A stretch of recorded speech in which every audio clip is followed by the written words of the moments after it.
Não, até que o voo foi bom, né? Porque nós completamos 27, 28 dias fora.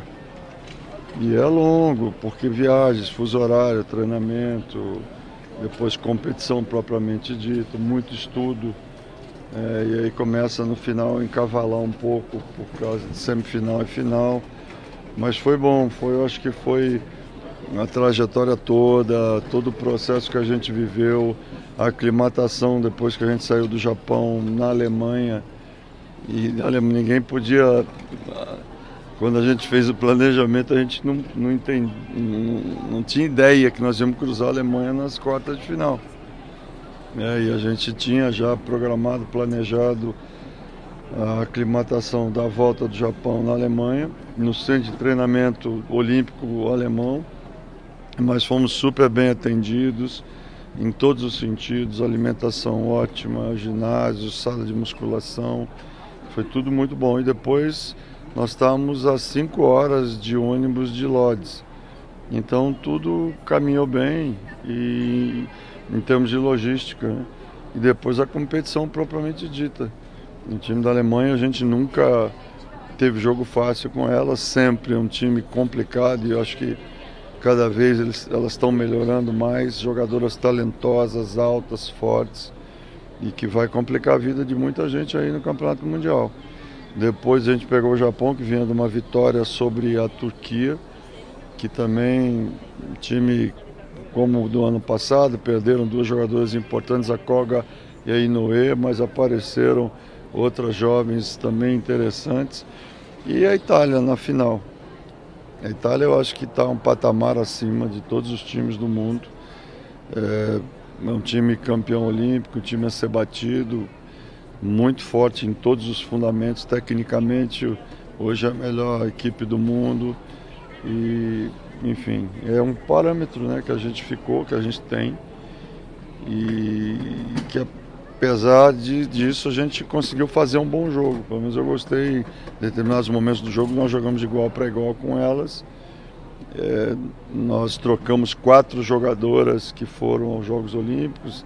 Era o primeiro torneio oficial da Marcele, depois a Júlia que voltou, depois a contusão do ano passado, a Diana que começou como titular.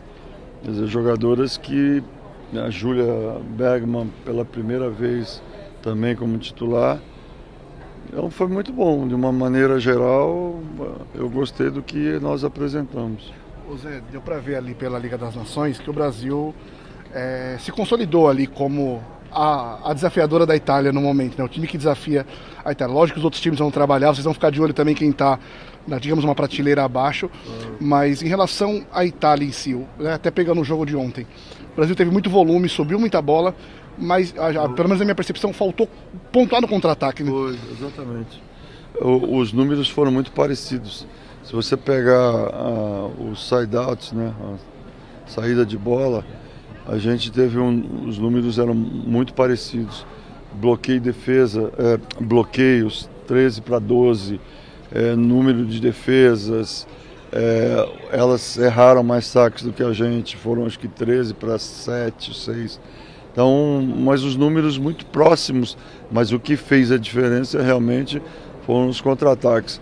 A gente tocou também tantos bloqueios como elas tocaram, mas elas foram mais eficientes em contra-ataques, principalmente com as duas opostas.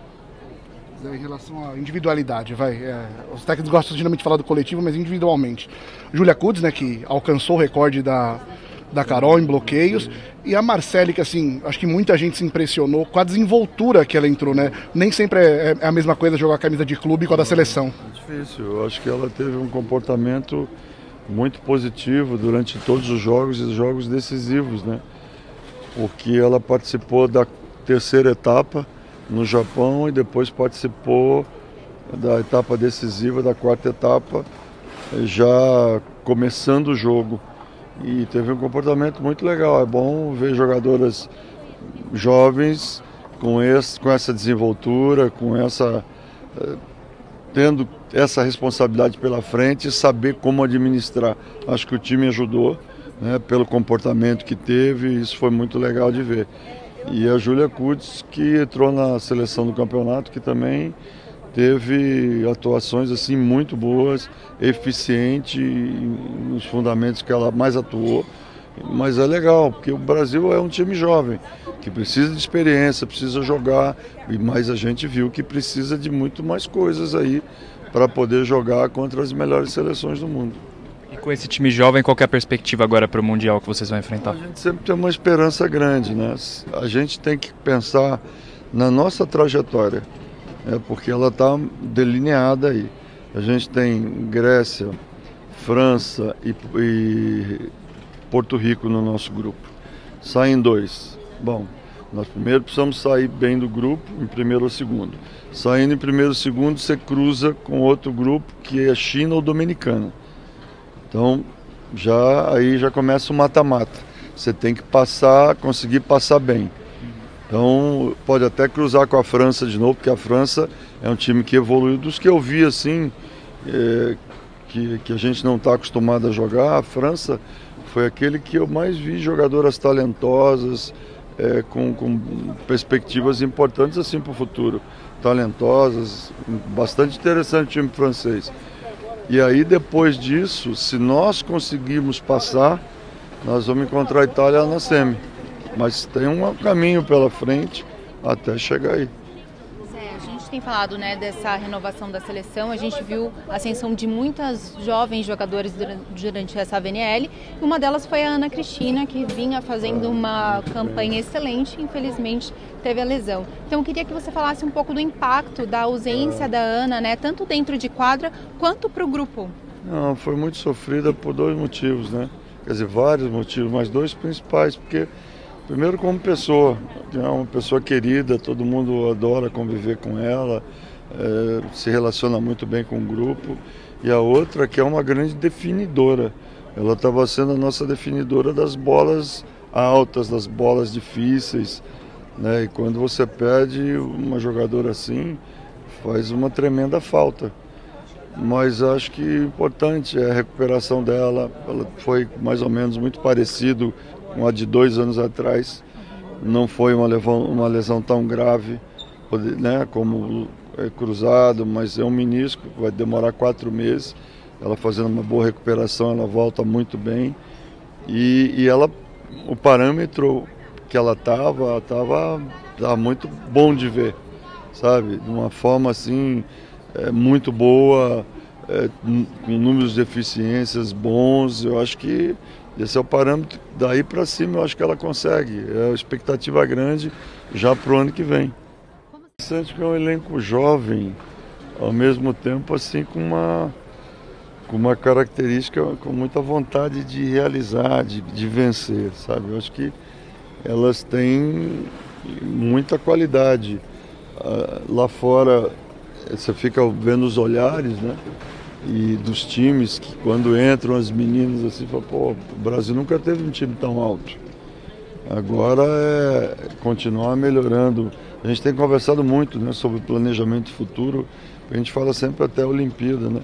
O que a gente tem que crescer na parte física, o que a gente tem que crescer e melhorar na parte técnica, a parte tática, o fato de você estar jogando contra as melhores seleções do mundo e os exemplos que a gente está vendo, por exemplo, por que é sempre difícil jogar contra o Japão, qual o comportamento que a gente tem que ter, qual as habilidades que a gente tem que desenvolver e cada vez mais tentar reforçar essa parte mental. Porque a gente é o 4º vice que a gente tem da VNL. Agora a gente sabe, a Itália é um time diferenciado hoje no mundo, mas foi uma briga boa de ver que a gente precisa mais que dá, mas a gente precisa trabalhar mais e melhor. Zé, a Gabi falou com a gente aqui, né? E assim, a gente costuma assim, muito valorizar as medalhas, pelo menos eu acho que tem que ser valorizado, e a gente entende assim a frustração, mas a sensação que a gente teve da Gabi, que ela usou a palavra assim, frustração muito grande e quero ganhar. Ela já está há mais tempo nessa caminhada junto com você. Dá essa sensação, como lidar com isso, né? Dessa frustração de sempre bater na trave? Mas assim, depende muito da geração, né? O que fica para mim é que, apesar das gerações irem mudando, a gente está sempre ali. E se você pegar o histórico das outras equipes, não funciona dessa maneira. Então o fato do Brasil estar chegando e estar indo para as finais, ou entre os 4, e hoje é segundo do ranking mundial, é importante. Uma hora vai acontecer, né? Essa formação de uma geração mais jovem, alta, forte fisicamente. Agora, essas meninas precisam de experiências. A gente fez um planejamento esse ano dessas seleções do Sub-17, Sub-19, Sub-21, Sub-23, o universitário que foi o Sub-26, que foi bronze. Então, para quê? Para dar oportunidade a elas também de poderem jogar, não só na seleção adulta, porque seleção adulta a gente não é que hoje dá para botar essa, a gente precisa continuar pontuando no ranking, porque o ranking é classificatório para os Jogos Olímpicos, então não dá para você trabalhar diferente. Hoje eu vou arriscar o jogo. A coisa não pode ser dessa maneira, entendeu? Tanto é que a Itália levou suas principais jogadoras para todas as fases da VNL. O cara não quis saber não, botou todo mundo para jogar. E agora como está o calendário? Descansa? A gente fica de folga 3 dias, a gente se apresenta em Saquarema no dia 1º. E aí, sexta-feira. Aí treinamos em Saquarema, depois a gente volta, fica 2 dias em São Paulo e embarca. Ô Zé, para fechar da minha parte, numa relação geralmente convencional de lista de convocadas, os técnicos geralmente levam 2 opostas. O que está dificultando para escolher 2 ou 3, já que você tem levado 4? Não, é que tem algumas jogadoras ali, essa confusão que o pessoal faz. Tem jogador ali que também pode fazer a ponta. Por exemplo, a Giovana jogou na posição 4 no Paulista. E ela pode jogar, a Rosa pode jogar como ponteira. Então essa versatilidade também é importante. Falam de 4. Elas também podem jogar ali nas 2 posições. Então vai ter uma nova convocação. Não vai ser a mesma convocação da VNL. E a gente vai convocar 15 jogadoras só e vamos seguir. Tá? Perfeito, Zé. Obrigado.